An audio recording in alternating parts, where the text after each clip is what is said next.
কি এবার পাহাড়, সমুদ্র না জঙ্গল? ঘোরার মজা দ্বিগুণ হবে যদি থাকে মুখরোচক, আপনাদের সব সময় সফরসঙ্গী।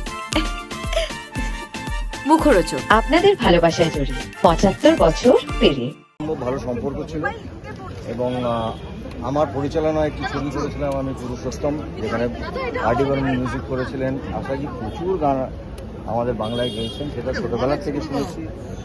আমি আমার মার কথা বলি, আমার মা না পাগলের মতন আশাজি, এবং আমার মনে হয় ওনার ভক্ত এরকম কেউ নেই। আমার মনে হয় সারা ভারতবর্ষের গানের জগতের একটা নতুন ট্রেন্ড সৃষ্টি করেছিলেন উনি। ওনার প্রতিটি গান, সেটা বাংলায় বলি হিন্দিতে বলি, সেটা এখনও আমরা গাই। এবং আশা ভোসলের গান না একটা দূর থেকে শুনলেও বোঝা যেত, ওনার একটা প্যাটার্ন ছিল। এবং আশাজির মতন একজন শিল্পী, একজন মানুষ, আমি ওনাকে ব্যক্তিগতভাবে চিনতাম, কারণ আমার ছবিতে, পরিচালনার ছবিতে উনি গান গাইতে এসেছিলেন। ওটা আমার কাছে একটা স্বপ্নের মতন।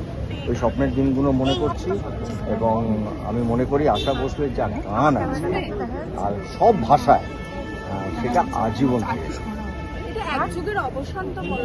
নিশ্চয়ই নিশ্চয়ই। মানে এরা, লতাজি আশাজি হচ্ছিলেন গানের দুটো নাম, দুটো দিক, এবং তারা অভিনয়ের থেকে শুরু করেছেন, সেখান থেকে শেষে একেবারে আজকের প্রজন্মের সঙ্গেও গান গেয়েছেন। এটা ইতিহাস।